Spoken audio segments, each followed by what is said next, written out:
ஆண்டவருடைய வார்த்தைக்குள்ளே கடந்து செல்வோம். இன்னைக்கு செய்தியினுடைய தலைப்பு, தேவன் நம்மை குறித்து வைத்திருக்கிற திட்டம் மாறுமா மாறாதா? அல்லேலூயா.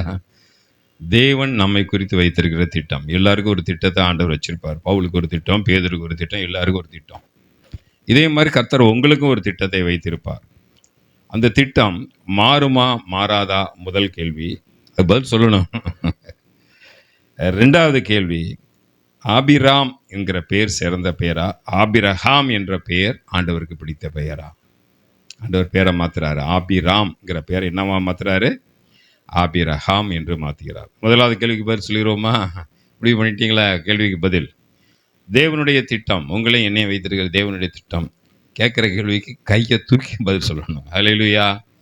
கர்த்தர் உங்களையும் என்னையும் வைத்திருக்கிற திட்டம் மாறுமா மாறாதா? கேள்வி.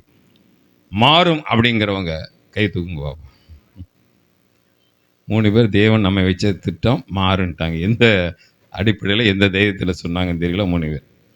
ரெண்டாவது கேள்வி, தேவன் நம்ம மேல வைத்திருக்கிற திட்டம் மாறவே மாறாது, அது நிச்சயம் அப்படியே தான் நடைபெறுங்கிறவங்க மட்டும் கை தூக்குங்க. அதுக்கு 2 3 பேர் 4 பேர். மற்றவங்க எதுக்குமே கை தூக்காமல் இருக்கீங்க. அது எதுக்கும் கை தூக்காதவங்களுக்கு ஒரு ஆப்ஷன் வச்சுருக்கேன். தேவனுடைய திட்டம் மாறவும் செய்யும், மாறாதும். இதுக்கு கை தூக்குறவங்க தூக்குங்க. மாறவும் செய்யும். சரி, இப்போ அதனுடைய செய்தியின் தலைப்பை பார்க்க. ரெண்டாவது கேட்டேன், ஆபிராங்கிற பேர் சிறந்த பேரா, ஆபிரகாம்ங்கிற பேர் சிறந்த பேரா? ஆபிரகாம்ங்கிற பேர். ஆனால் ஆண்டவர் பேரை மாற்றினாருன்னா அர்த்தத்தோடு தான் பேரை மாற்றிருப்பார். சீமோனை பார்த்து பேதுருன்னு மாற்றினாரு. தெளிவாக பதில் சொல்லிட்டீங்க. சரி, நீங்கள் உங்கள் கேள்விக்கான பதிலை பார்க்க போகிறோம். முதலாவது, தேவன் ஒரு மனிதனை வைத்திருக்கிற திட்டம் மாறாதுங்கிற தலைப்பில் சில காரியத்தை குறித்து பார்க்க போகிறோம். யோனாவின் புஸ்தகம் 1வது அதிகாரம் 1, 2, 3 வசனங்களை போடுங்க பார்ப்போம். யோனாவின் புஸ்தகம். முதலாவது, தேவன் மனிதனை வைத்திருக்கிற திட்டம் மாறாததுங்கிற தலைப்பில் ஒரு காரியத்தை, ஒரு 2, 3 காரியத்தை நாம் பார்க்க போகிறோம். ஒன்று யோனா புஸ்தகம் எடுத்துக்கொள்ளுங்கள். இன்னொரு அதுக்கடுத்து 1 ராஜாக்கள் எடுத்துக்கொள்ளுங்கள். யோனா 1வது அதிகாரம். இப்போ அமிதாயின் குமாரனாகிய யோனாவுக்கு கர்த்தருடைய வார்த்தை. யோனாவுக்கு கர்த்தருடைய வார்த்தை உண்டாகி, நீ எழுந்து மகா நகரமாகி நினிவேக்கு போய் அதற்கு விரோதமாய் பிரசங்கி, அவருடைய அக்கிரமம் என் சமூகத்தில் வந்து எட்டினது என்றார். இப்போ யோனாவுக்கு ஆண்டவர் ஒரு திட்டத்தை கொடுக்கிறார். என்ன திட்டம் என்றால், நீ நினிவேக்கு போய் அந்த ஜனங்கள் மனம் திரும்ப வேண்டும் என்ற ஒரு தீர்க்கதரிசன பிரசங்கத்தை நீ அந்த ஜனங்களுக்கு பண்ண வேண்டும். அந்த ஜனத்துக்கு ஆசீர்வாத செய்தி அல்ல, எச்சரிப்பின் செய்தியை நீ கொடுக்க வேண்டும் என்று சொல்லுகின்றார். ஆனால் அடுத்த வசனம், யோனா அந்த திட்டத்துக்கு ஒத்துக்கிறல. அந்த திட்டத்துக்கு என்ன செய்யலை? ஒத்துக்கிறாம கர்த்தருடைய சமூகத்தை விட்டு விலகி, அப்புறம் தெரியும் இதுதான் தேவனுடைய திட்டம் என்று தெரியும். ஆனால் தெரிந்தாலும் யோனா தேவ திட்டத்தை நான் செய்ய மாட்டேன். நம்மளும் சில நேரத்தில் அடம் பிடிக்கிறோம். என்ன பிடிக்கிறோம்? அடம் பிடிக்கிறோம். ஐஸ்கிரீம் வாங்கி தராட்டி விட மாட்டேன்னு அடம் பிடிச்சா சில பேரண்ட்ஸ் ஐஸ்கிரீம் சாப்பிட்டு அப்புறம் ஆஸ்பத்திரியில் போய் டாக்டர்கிட்ட சொல்லி, என் பையனுக்கு மாத்திரை கொடுத்து குணமாக்காதீங்க, ஊசி ஓட்டு குணமாக்குங்கன்னு சொல்கிறோம். அப்போ தான் என்ன செய்ய மாட்டான்? அடுத்து அடம் பிடிக்க மாட்டான்னு. இப்போ இந்த யோனா அடம் பிடிக்கிறாரு. எதுக்கு அடம் பிடிக்கிறாருன்னா, தேவனுடைய திட்டத்துக்கு விரோதமாய் அடம் பிடிக்கிறார். என்ன அடம் பிடிக்கிறார்? நான் போக மாட்டேங்க. எங்கே போக மாட்டேன்? நினிவேக்கு நான் என்ன செய்ய மாட்டேன்? போக மாட்டேன். அப்போ ஏன் ஓன் திட்டம் என்னயா? ஏன் திட்டம் என்ன? தர்ஷீத்துக்கு ஓடி போகும்படி எழுந்து. அப்போ ஆண்டவர் அந்த யோனாவுக்கு வைத்த திட்டத்தை தெரிந்து யோனா வெளியே போகிறார். தெரியாமல் இல்லை. என்ன இல்லை? நம்ம தெரியாமல் கூட போயிடுவோம். ஆண்டவர் வச்சிருக்க திட்டம் தெரியாமல் போனால் கூட பரவாயில்ல. யோனாவுக்கு தேவனுடைய திட்டம் என்ன என்று தெரியும். தெரிந்தாலும் யோனா என்ன செய்கிறார் என்றால், நான் உன் திட்டத்துக்கு கீழ்ப்படிய மாட்டேன். ஆனால் பேர் என்ன பேர்? தீர்க்கதரிசி. பேர் சாதா பெத்த பேர். பேர் என்ன பேர்? தீர்க்கதரிசின்னா அந்த காலத்தில் நடுங்குவாங்க. அவன் வாயில் கண்ணை ஒரு ஆளை பார்த்தாலே வெளிப்பாடு சொல்லுவான். ஒரு ஊருக்கு போனாலே இந்த ஊரை குறித்து வெளிப்பாடு சொல்லுவான். எதை பார்த்தாலும் எதிர்காலத்தை ஊற்றி சொல்லுவான், இறந்த காலத்தை சொல்லுவான். அவங்களுக்குன்னா ஞான திருஷ்டிக்காரன் பேர். முக்கண், 3வது கண்ணு ஒன்று இருக்குது, ஞானக்கண். அந்த கண்ணை திறந்து ஒரு மனுஷனை பார்ப்பாங்க. நம்மள மாதிரி 2 கண்ணில் பார்க்க மாட்டாங்க. ஞானக்கண் அவங்களுக்கு இருக்குது. அதனால தான் அவன் ஞானக்கண்ணுடைய ஞான திருஷ்டிக்காரன் பேர். இவன் தான் தீர்க்கதரிசி. இப்படிப்பட்ட தீர்க்கதரிசி தேவ திட்டத்துக்கு ஒத்து வர மாட்டார். எதுக்கு ஒத்து வர மாட்டாரு? ஒத்து வர மாட்டார். உடனே நம்மனா என்ன செஞ்சுருப்போம்? கர்த்தருடைய ஸ்தானத்தில் இருந்தால் கோவப்பட்டிருப்போம். என்ன பட்டிருப்போம்? நான் எவ்வளோ பெரிய ஆள். சில நேரத்தில் மனைவி நமக்கு கீழ்ப்படியலாம், எவ்வளோ கோவம் வருது. சில நேரத்தில் கணவன் கீழ்ப்படியலாம், மனைவிக்கு எவ்வளோ கோவம் வருது. சில நேரத்தில் பிள்ளைகள் கீழ்ப்படியலாம், பெற்றோருக்கு எவ்வளோ கோவம் வருது. நமக்கே இவ்வளோ ரஃப் இல்லை. என்னது என்ன சொல்லுவாங்க நம்ம பாஷையில், இவ்வளோ தில் இருந்தா ஆண்டவருக்கு எவ்வளோ தில் இருக்கணும். வானத்தையும் பூமியும் படைத்த சிங்காசனத்தை படைத்த தேவன், சிங்காசனத்தில் வீட்டிருக்க தேவன், நான் சொல்ற வார்த்தைக்கு நீ கீழ்ப்படியல, உன்னை எரிச்சு சாம்பலாக்குறேன், கரடி வந்து பட்சிக்கட்டும் அப்படின்னு ஆண்டவர் சொல்லலை. ஆண்டவர் இரக்கத்தின் ஆண்டவர். ஹல்லேலூயா. திட்டத்துக்கு விரோதமாக போனாலும் ஆண்டவர் யோனாவை கைவிடவில்லை. அவன் சொல்கிறான், ஓடி போக முடியும், எழுந்து ஒரு கப்பலை கண்டு கூலி கொடுத்து கர்த்தருடைய சமூகத்திலிருந்து விலகும்படி தர்ஷீத்துக்கு போக கப்பல் ஏறினான். அவன் பிளான் பண்ணிட்டான். என்ன பிளான் பண்ணிட்டான்? தேவ திட்டத்தை நிறைவேற்ற மாட்டேன் என்று பிளான் பண்ணிட்டான். யோனா அதிகாரம் 3வது அதிகாரம் 3வது வசனம் வசிப்போம். யோனா 3:3. யோனாவின் புத்தகம் 3வது அதிகாரம் 3வது வசனம். யோனா எழுந்து கர்த்தருடைய வார்த்தையின்படியே நினிவேக்கு போனான். இப்போ அடிச்ச அடியில் உள்ள விட்டே அடிச்சார். எங்கே விட்டு அடிச்சாரு? வெளியே விட்டு அடிச்சிருந்தா கூட சமுதாயத்துக்கு தெரியும், இவர் மீன் வயிற்றுக்குள்ள விட்டு அடிச்சாலே வெளியே வந்துருச்சு. எதுக்குள்ள விட்டு அடிக்கிறாரு? சில பிள்ளைகளை வீட்டுக்குள்ள விட்டு அடிப்பாங்க, வெளியே அடிக்க மாட்டாங்க. அது மாதிரி உள்ள விட்டே அடிக்கிறார், மீன் வயிற்றுக்குள்ள விட்டே. அப்படி அடித்தாலும் அந்த நியூஸ் எல்லாம் வெளியே. அப்போ இத்தனையும் கம்யூனிகேஷன் இல்லாத காலம், வீடியோவும் கிடையாது, ஆடியோவும் கிடையாது, கேமராவும் கிடையாது, ஒன்றும் இல்லாத காலத்தில் வெளியே வந்துருச்சு. அப்போ நம்ம செய்கிறதுனா வெளியே வராதா? வரும். இப்போ கர்த்தருடைய வார்த்தையின்படியே நீ இப்போ பார்த்தான், ஐயாப்பா உன் திட்டத்தை விட்டு வெளியே போனால் எனக்கு அடி ஓத வாங்க முடியல, இதுக்கு மேலே என்னால் என்ன செய்ய முடியாது, கடல் பாசி நீ சூழ்ந்து கொண்டது, ஒரு பக்கம் மீன் வயிறுகளுக்குள்ளே கிடக்கேன், இன்னி ஒன்னோட போராட முடியாதாப்பா, நீ ஒரு பிடிவாதக்காரன்னு தெரிஞ்சுக்கிட்டேன், உன் திட்டத்துக்கு நான் வரேன்னு வந்துட்டார். 2வது எலியாவை குறித்து பார்க்க போயிடும். 1 ராஜாக்கள் 19வது அதிகாரம் 4வது வசனம். 1 ராஜாக்கள் 19:4. அடுத்து எண்ணாமத்துக்குள்ளேயும் போக போகிறோம்.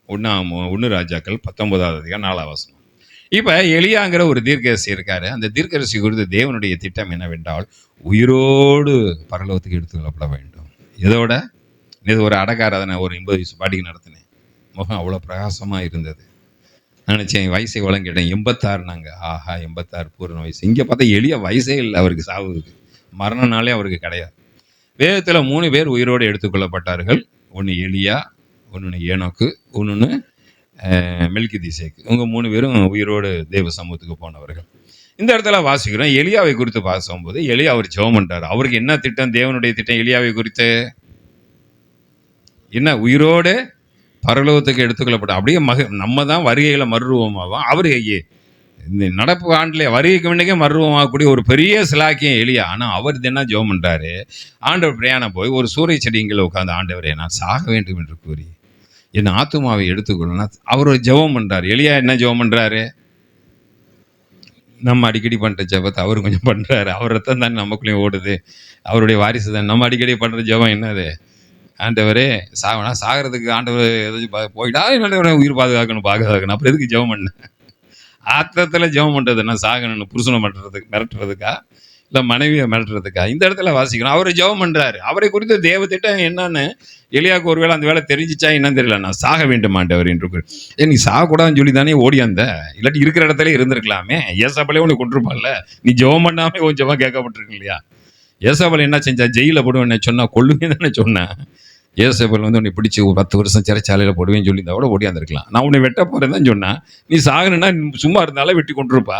அப்போ உயிரில் ஆசையை தானே வந்த. ஆனால் இப்போ ஜெபம் பண்ணுறார், ஆண்டவரே நான் சாக வேண்டும், என் ஆத்துமாவை எடுத்துக்கொள்ளும் என்றார். 2 ராஜாக்கள் 2வது அதிகாரம் 11வது வசனம். 2 ராஜாக்கள் 2:11. 2 ராஜாக்கள் 2வது அதிகாரம் 11வது வசனம்.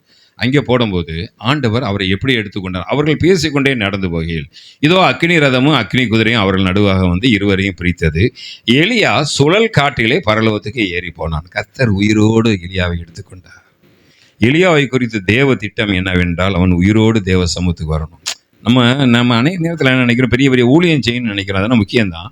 உங்களை குறித்து தேவ திட்டம் எதுவா நீ அதை செஞ்சால் போதும். அந்த ட்ராக்கை விட்டு என்ன செய்யாதீங்க, வெளியே உங்களை குறித்து ஆண்டவர் என்ன செய்யணும் வைக்கிறார். ஆட்டுக்கு வாழ் இவ்வளோதான், மாட்டுக்கு வாழ் இவ்வளோதான், ஒட்டகச்சிவிக்கு வாழ் இவ்வளோ. ஒவ்வொன்றுக்கும் ஒரு வாளுக்கு அழகு வச்சிருக்காரு. அதான் அழகு. குதிரைக்கு வாழ் அழகு.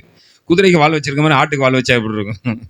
கஷ்டம். அதுக்கு இவ்வளோதான். தேவப்பிள்ளை நமக்கு என்ன அழைப்பு வச்சிருக்காரோ அதில் ஒன்று. இப்போ எலியாவை குறித்து வாசிக்கும் போது எலியா வந்து ஊழியத்தை கூட கம்ப்ளீட் பண்ணலை. பவுல் மாதிரி நல்ல போராட்டத்தை போராடினேன், ஓட்டத்தை முடித்தேன், விசுவாசத்தை காத்துக்கொண்டேங்கிற வார்த்தை எலியா சொல்ல முடியாது.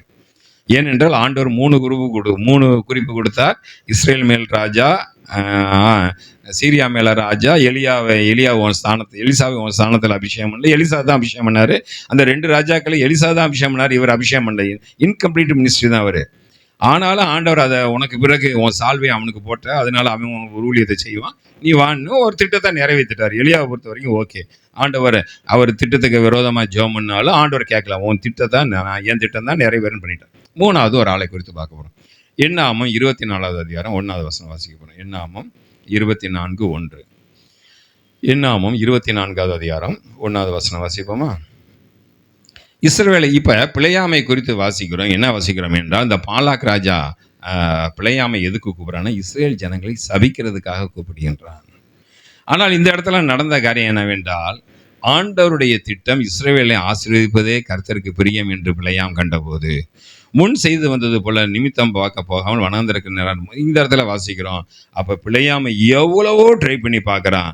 ஆண்டவருடைய திட்டத்துக்கு விரோதமாக ஒரு காரியத்தையும் செய்ய யாருனால முடியல?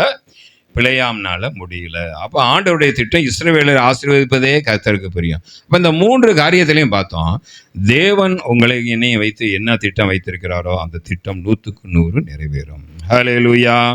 இப்பொழுது வசனத்துக்குள்ளே போகிறோம். ஆதியாகமம் 12வது அதிகாரம் 1வது வசனம் 2வது வசனம் வாசிப்போம். ஆதியாகமம் 12:1-2, ஆதியாகமம் 17:5 வாசிக்க போகிறோம். ஆதியாகமம் 12வது அதிகாரம், ஆதியாகமம் 12வது அதிகாரம் 1வது வசனமும் 2வது வசனமும் போட்டோமா? கர்த்தர் ஆபிரகாமை நோக்கி அல்ல, யாரை நோக்கி? ஆபிராமை நோக்கி, நீ உன் தேசத்தையும் உன் இனத்தையும் உன் வீட்டையும் விட்டு புறப்பட்டு நான் காண்பிக்கும் தேசத்துக்கு போ. வாசிங்க. நான் உன்னை பெரிய ஜாதியாக்கி. அண்டர்லைன். ஆபிரகாமை குறித்து தேவ சித்தம் ஒரே ஒரு ஜாதிக்கு அது பெரிய ஜாதியாய் மாற வேண்டும். தேவனுடைய திட்டம் ஒரே ஒரு ஜாதி. ஆபிரகாமுடைய ஜாதி எத்தனை ஜாதி இருக்கணும்? ஒரு ஜாதி மட்டும் இருந்தா இன்னைக்கு பாலஸ்தீனா இஸ்ரேல் போர் இருந்திருக்காது. ஆபிரகாமை சொன்ன, உன்னை பல ஜாதிக்கு தாப்பனாக்க மாட்டேன்டா, உன் பேர் ஆபிரகாம் இல்லடா. ஆபிரகாம்ங்கிற பேர் நல்ல பேர் அல்ல, ஆபிராம்ங்கிற பேர் தான் நல்ல பேர். வேதத்தில் அநேக நேரத்தில் பேர் ஆண்டவர் மாத்துறாருன்னா பேர் கெட்ட பேராக இருக்குது, அது விசுவாசத்தில் நல்ல பேராக மாற்றுறதுக்காக தான் பேரை மாற்றுறாங்கிறோம். சீமோன்கிற பேர் நான் இல்லை, இழுத்துழுப்புக்குன்னா வருவோம், அவனை பாறையாக்குறேன் பேதுரு. நிறைய இடத்துல ஆண்டவர் பேர் மாற்றிருக்கிறாரு. அந்த பேரு ஊழியத்து சமயத்தில் மாற்றிருக்காரு. குழந்தையாக மாற்றிருந்தா கூட பரவாயில்லை. ஆனால் ஆபிரகாம்ங்கிற பேர் நல்ல பேர். அது ஆபிரகாம்ங்கிற பேராக மாற்றினது ஆபிரகாம். தேவனுடைய வார்த்தைக்கு கீழ்ப்படியாத நிமித்தமாக அந்த பேர் உருவாக்கப்பட்டது. ஆண்டவர் ஆபிரகாமை குறித்து ஒரு திட்டம் வச்சிருந்தார். என்ன திட்டம் வச்சிருந்தாருன்னா, உன்னை நான் பெரிய ஜாதியாக்குவேன், அந்த பெரிய ஜாதிக்கு மட்டும்தான் நீ தகப்பனாக இருப்ப. வாசிப்போம். நான் உன்னை பெரிய ஜாதியாக்கி உன்னை ஆசீர்வதித்து உன் பேரை பெருமைப்படுத்தி நீ ஆசீர்வாதமாக இருப்பாய் என்றார். ஆனால் நடந்த காரியம் என்ன? ஆதியாகமம் 17வது அதிகாரம் 5வது வசனம் வாசிப்போம். ஆதியாகமம் 17:5. ஆதியாகமம் 17வது அதிகாரம் 5வது வசனத்துக்குள்ள போவோமா? இனி உன் பேர் ஆபிரகாம், இனிமேலும் உன் பேர் ஆபிரகாம் இல்லடா, உன் திட்டத்தை விட்டு போயிட்டடா, நீ உனக்கு நல்ல பேர் தான் ஆபிராம்ங்கிற பேர், உனக்கு நல்ல பேர் வச்சேன், நீ என் திட்டத்தை விட்டு நீ வெளியே போயிட்ட, நீ உன் பேர் ஆபிராம் கிடையாது. இப்போ நான் உனக்கு என்ன பேர் வைக்கிறேன்? நீ ஒரு ஜாதிக்கு தாப்பன் இல்லடா, திரளான ஜாதிக்கு தாப்பான். சாபத்தை ஆபிரகாம் கொண்டு வந்துட்டாரு. திரளான ஜாதிக்கு தாப்பனை அவனை நான் மாற்றினேன்னா தேவ திட்டத்தை மாற்ற முடியும். தேவ திட்டத்தை மாற்ற முடியும். 2 சித்தம். அப்போ அது தேவ சித்தம் இல்லையா? பரிபூர்ண சித்தம், அனுமதிக்கப்பட்ட சித்தம். இந்த 2 சித்தத்தில் நீங்கள் நான் எந்த சித்தத்துக்குள்ளே இருக்கிறோம்? ஒரு இடத்துக்கு ஊழியத்துக்கு கர்த்தர் போகக்கூடாதுன்னு சொல்கிறாரு, நீங்கள் போகிறீங்க, அங்கே ஆத்துமாக்கள் ரசிக்கப்படுறாங்க, ஆசீர்வதிக்கப்படுறாங்க. கர்த்தர் வேணான்னு சொன்னார், நம்ம போனே நல்லா தானே இருக்குது, இது அனுமதிக்கப்பட்ட சித்தம். இந்த பெண்ணை திருமணம் பண்ணக்கூடாதுன்னு சொன்னார், நான் திருமணம் பண்ணி குடும்பம் நடத்துகிறேன், இப்போ நாங்கள் நல்லா தான் இருக்கோம், அது அனுமதிக்கப்பட்ட சித்தம். இன்றைக்கி கிறிஸ்தவ விசுவாசிகள் 90% நம்ம அனுமதிக்கப்பட்ட சித்தத்துக்குள்ளே போய் விடுகிறோம். அதனால தான் பரிபூர்ண சக்ஸஸை நம்மளால் பார்க்க முடியல. ஒவ்வொரு தீர்மானம் எடுக்கும்போது ஆண்டவர் நீ ஆண்டவருக்கு ஆண்டவர் சொல்ல திட்டத்துக்கு விரோதமான திட்டங்கள் எடுத்தாலும் ஆண்டவர் அதை பிளஸ் பண்ணுவார். நம்ம ஆண்டவர் பிளஸ் பண்ணுற ஆண்டவர். ஆனால் ஒன்றும் ஏன் வைத்துக் கொள்ளுங்கள், தேவ திட்டத்தை விட்டு வெளியே போய் விடுகிறோம்.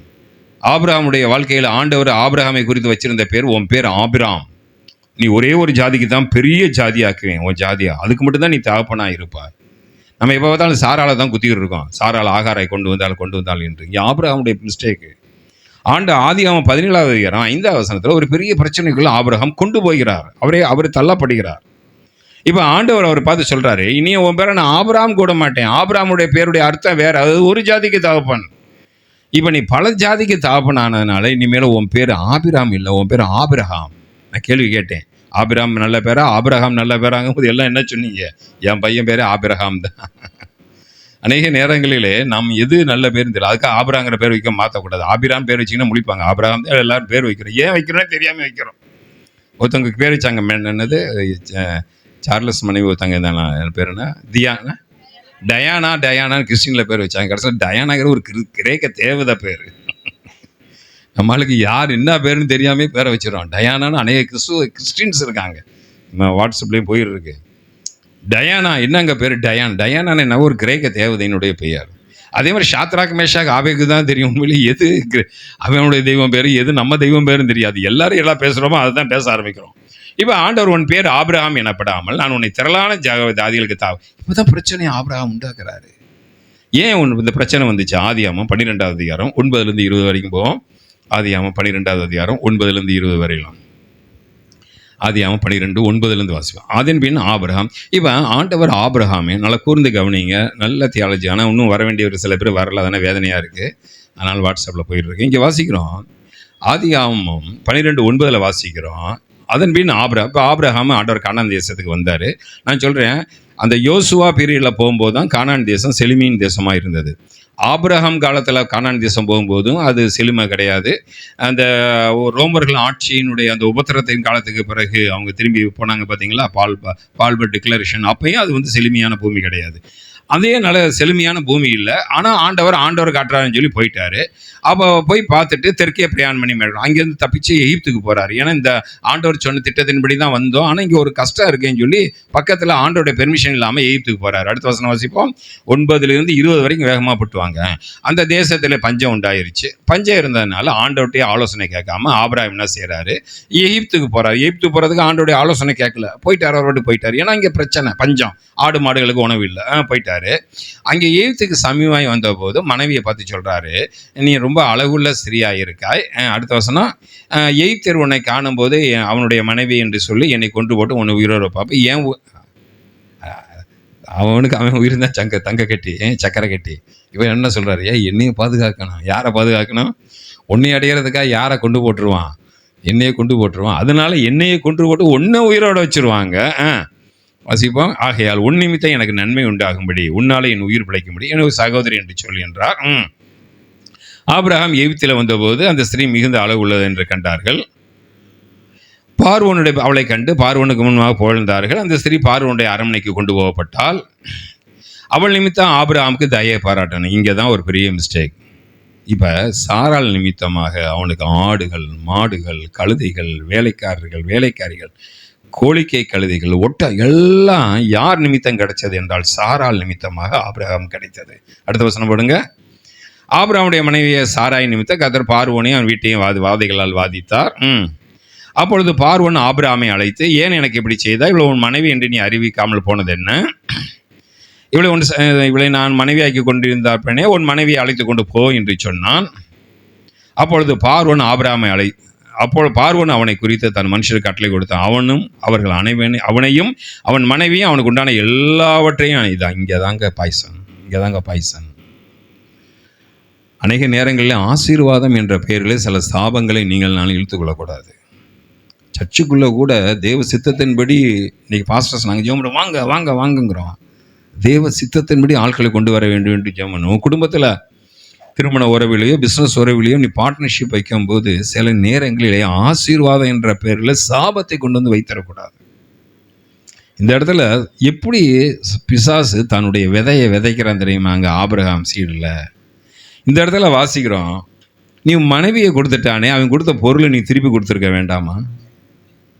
மனைவி கொடுத்துட்டான்ல, மனைவிக்கு பதிலாக தானே எல்லாத்தையும் கொடுத்தான். ஆடு மாடுகள் ஒட்டாங்கள் அதுனா பரவாயில்ல, வேலைக்காரர் கூட பரவாயில்ல. வேலைக்காரி, அந்த வேலைக்காரி அந்த ஆகாருங்கிறவ அவர் பிரபு ஸ்தானத்தில் உள்ளவளாம், சாதாரண பெண் இல்லையா. அவர் ஒரு ராஜரீக வம்சத்தை சேர்ந்தவள் தான் அந்த ஆகார். அது சாதாரண வேலைக்காரின்னு நீங்கள் நினச்சிடாதீங்க. இப்படி தான் சாத்தான் விதைக்கிறான். ஏன் விதைக்கிறான் தெரியுமா? தேவன் உன்னை குறித்த திட்டத்தை மாற்றும்படியாக ஒரு விதை உனக்குள்ளே தெரிவிக்கப்பட்டிருக்கிறது. ஆபிரகாமுக்கே உன்னுடைய மனைவியை நீ கொடுத்து விட்டான், உடனே நீ என்ன செஞ்சிருக்க வேண்டும்? உன் பொருள்களெல்லாம் நீ எடுத்துக்கொள் என்று சொல்ல இருக்க வேண்டும். அந்த ராஜாவையும் அதை பெருசுப்படுது. இப்போ தான் பாய்சன் அவனோட வருது. எதோட பாய்சன் வருது? இவன் பிளெஸ்ஸிங் நினச்சிருக்கான். பிளெஸ்ஸிங் கிடையாது, அது டெவில் சீடு. இப்போ இது உள்ளே வந்ததுனால ஆதியாகமம் 16 அதிகாரம் 2 வசனம் போடுங்கள். ஆதியாகமம் 16:2. ஆதியாகமம் 16:2. ஆதியாகமம் 16 அதிகாரம் 2 வசனம். சாராய் ஆபிரகாமை நோக்கி, இப்போதான் விச விதை இருக்கு. அந்த விச விதை இன்னைக்கு உலக நாட்டு பிரச்சனையா இருக்கு. ஆபிரகாம் திரளான ஜாதிக்கு தகப்பனாக வேண்டும் என்பது தேவ சித்தம் இல்லை. தேவ சித்தம் இல்லை. ஆண்டவருடைய பிளானை மாற்ற முடியும். அதுக்கு பேர் அனுமதிக்கப்பட்ட ஃப்ரீ வில்காக. ஆண்டவர் உங்களை இன்னும் ரோபோ மாதிரி பயன்படுத்தலை. அதனால் எந்த தீர்மானம் எடுக்கும் போதும் தேவனுடைய தீர்மானம் தான் நீங்கள் எடுத்தீங்க. நான் நினச்சிக்கிட்டேன் திரளான ஜாதிகளுக்கு தாப்பனாக அந்த வாக்குத்தத்தை வச்சு ரொம்ப நாள் ஜெபம் பண்ணிக்கிருந்தேன். இந்தியனுக்கு மட்டும் இல்லை, ஆப்பிரிக்கனுக்கு நான் அப்பாவாக இருக்கணும். அந்த ஜெபம் வேறு, நான் அந்த ஜெபத்தை சொல்லலை. ஆபிரகாமை ஆண்டவர் திரளான ஜாதிக்கு தாப்பனாக்க வேண்டும் என்ற எண்ணம் தேவனுக்கு கிடையாது. சாத்தான் எப்படி உள்ளே கொண்டு வராமல் பாருங்களேன். ஒரு அழகுள்ள ஸ்திரீ அவன் பார்க்குறான், இவனும் பார்க்குறான், பொறுத்து பார்க்குறான். 75 வயசில் ஆண்டவர் வாக்குத்தத்தம் கொடுத்தார். 10 வருஷம் ஓடி போயிடுச்சு, இன்னும் பிள்ளை இல்லையே. அப்போ சாராளுடைய எண்ணத்திற்குள்ளே பிசாசு உள்ளே போகிறான். உன்னுடைய வீடு எப்போ பார்த்தாலும் வேலைக்காரனை பார்த்து, வேலைக்காரன் தான் மகனுடைய ஸ்தானத்துக்கு வருவான். நான் வேலைக்காரனை பார்த்தல்லவா என் மகன் ஸ்தானத்தில் நான் பார்க்க வேண்டியதாக இருக்குது. அதுக்கு மேலே என் புருஷனுடைய வித்தின் மூலமாக ஒரு குழந்தை பிறந்தா அந்த பிள்ளையை நான் என் மகன் ஸ்தானத்திலேப்பா. எப்படியெல்லாம் தேவ திட்டத்தை பிசாசானவன் விதைக்கிறான் என்று பாருங்கள்.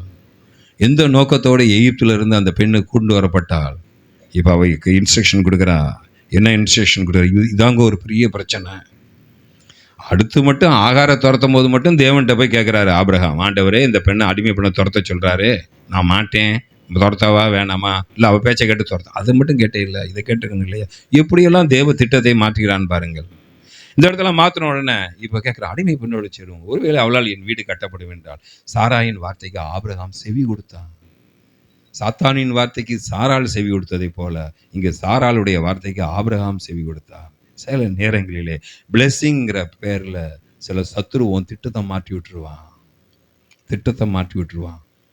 சில நேரத்தில் நீங்கள் அவ்வளோ கோடிக்கணக்கான பணம் வேணும், அது வேணும், இது வேணும், அது சில நேரங்களில் என்னையும் டைவர்ஸ் அப். நான் பொருளாதார ஆசீர்வாதத்துக்கு எதிரான பிரசங்கார் அல்ல. சபையார் எல்லாரும் நல்ல ஆள், நல்ல ஆசீர்வாதமாக இருக்கணும், பிளெஸ்ஸிங்காக இருக்கணுங்கிற விரும்புகிறவன் தான். ஆனால் சில நேரத்தில் தேவ திட்டத்தை விட்டு உன்னை வெளியே கொண்டு வர சாத்தானால் சில திட்டங்கள் போட முடியும். நீங்கள் 1 சாமுவேல் 15-14, யோசுவா 7 ரெண்டையும் படிச்சுட்டு நம்ம அடுத்த சம்பவத்துக்குள்ளே பார்ப்போம். 1 சாமுவேல் 15 அதிகாரம் 14 வசனமும், யோசுவா 7 அதிகாரம் 1, 20, 21 வாசிச்சுட்டு போவோம். 1 சாமுவேல் 15-14. அதற்கு சாமுவேல், அப்படியான என் காதுகள் விழுகிற ஆடுகளின் சத்தம், என கேட்கிற மாடுகளின் சத்தம் என்ன? சவுலை பார்த்து சாமுவேல் சொல்கிறான், அமலேக்கரை முற்றும் முடிவெடுத்து விடு, அங்கே இருக்க மிருகங்களை கூட நீ கொண்டு வராதே, அது தேவனுக்கு அருவருப்பானவைகள், கொண்டு வராதே என்று சொன்னால். இந்த நேரத்தில் சவுல் எதன் மேலே ஆசைப்படுகிறான் என்றால், அந்த சில மிருகங்கள் மேலே ஆசைப்பட்டு அந்த மிருகங்களை எல்லாம் பிடிச்சிட்டு இதுக்கும் கேட்டால் என் தேவனுக்கு பலியிடுறதுக்காக கொண்டு வந்தேன், ஆண்டவருக்கு பிரியமான காரியம் செய்கிற மாதிரி நினச்சிக்கிட்டு சொல்கிறான். சாமுவேல் சொல்கிறான், உன்னுடைய ராஜ்யபாரம் போகிறது, நீ தேவ சித்தத்துக்கு நீ கீழ்ப்படியலை, பல முறை நீ கீழ்ப்படியாமல் இருக்க, பலி செலுத்தாதனே பலி செலுத்தினேன், அமலேக்கிற ஆடுகள்லாம் மிருகங்களை கொண்டு வராத அழிச்சிருன்னே, அதை நீ கொண்டு வந்த. தேவனுடைய திட்டத்துக்கு விரோதமாக தேவனுடைய பிள்ளைய சில நேரங்களிலே சில ஆசீர்வாதம் என்ற போர்வையிலே சில அந்தாரங்கள் நம் குடும்பத்துக்குள்ளே வருவதற்கு ஆயத்தமாக இருக்கலாம். நீ அதை இனம் கண்டுகொள்ள வேண்டும். 2 வசனத்தை போகிறோம். யோசுவா 7 அதிகாரம் 1, 20, 21 2 வசனங்களை வாசிச்சுட்டு திருப்பி அடுத்து பேதுருக்குள்ளே போகிறோம். யோசுவா 7 அதிகாரம் 1 வசனம் 20, 21. யோசுவா இஸ்ரேல் புத்திரர் ஆபத்து 7 இப்போ யுத்தம் பண்ணிட்டாங்க. எரியோவுக்கு விரோதமாக யுத்தம் பண்ணி எரியோவுக்கு விரோதமாக ஜெபம் பண்ணிட்டாங்க. இப்போ ஆண்டவர் இன்ஸ்ட்ரக்ஷன் கொடுக்குறாரு, எரியோவில் இருக்கக்கூடிய ஒரு ஆசீர்வாதத்தை நீ தூக்கிட்டு வரக்கூடாது, அதெல்லாம் சுற்றி எரித்து விட வேண்டும் என்று சொன்னால்.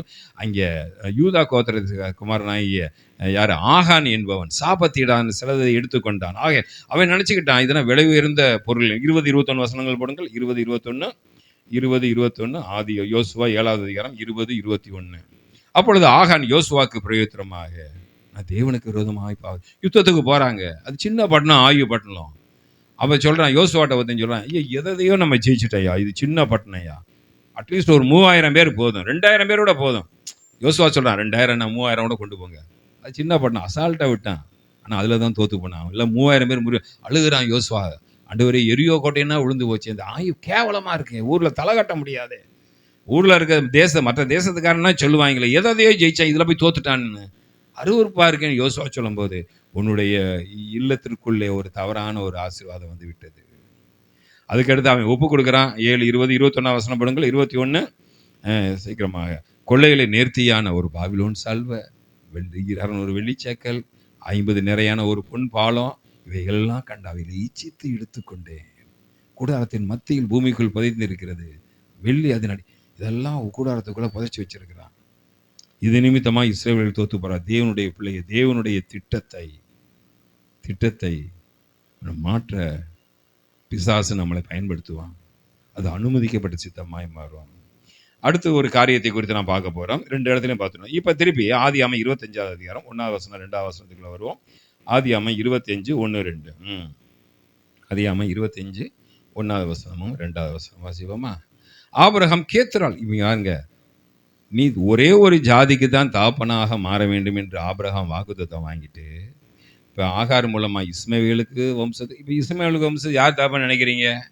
நீ எருசலேம் தேவாலயம் ஏன் சண்டை போட்டு இருக்கான் தெரியுமா? 2 பேருக்கும் ஒரே அப்பா. இவன் ஏன் அப்பாங்கிறான். நீங்க ஆபிரகாம் காரால் கல்லறையிலே பிரச்சனை தெரியுமா உங்களுக்கு?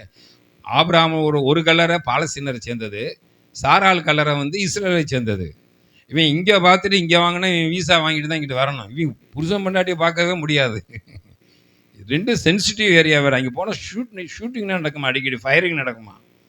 புருஷன் பொண்டாட்டி கல்லறையை போய் 2 பேரும் சேர்ந்து பார்க்க முடியாது. காரணம் நம்ம அப்பா தாத்தா செஞ்ச கோளாறு தான். இங்கே வாசிக்கிறோம், ஏற்கனவே ஆண்டவர் சொல்லியிருக்கிறாரு, உனக்கு ஒரு ஜாதிக்கு தாண்டா பெரிய தாப்பனா ஆக்குவேன்னு. சமாதானமாக இருந்திருக்கும் குடும்பம் எப்படி இருக்கும்? சமாதானமாக இருந்திருக்கும். அதுக்கு தான் ஆண்டவர் ஆபிரகாமேன்னு அழைச்சா இவர் ஆபிரகாமாக மாறிட்டார். திரளான ஜாதிக்கு தாப்பனா மாறிட்டார். அப்போ திரளான ஜாதிக்கு தாப்புங்கிற வாக்குத்தத்தை யார் கொடுத்தா? கர்த்தர் தான் கொடுத்தாரு. அது not perfect will, perfect will, complete. அது வந்து அனுமதிக்கப்பட்ட சித்தம் அல்ல. தேவனுடைய பிள்ளை ஆண்டவர் தான் இந்த பேரை வச்சாரு. ஆனால் இதை பெர்மிசிவ் வில்லா போயிடுச்சு. இப்போ பெர்ஃபெக்ட் வில் வேற, பெர்மிசிவ் வில் வேற.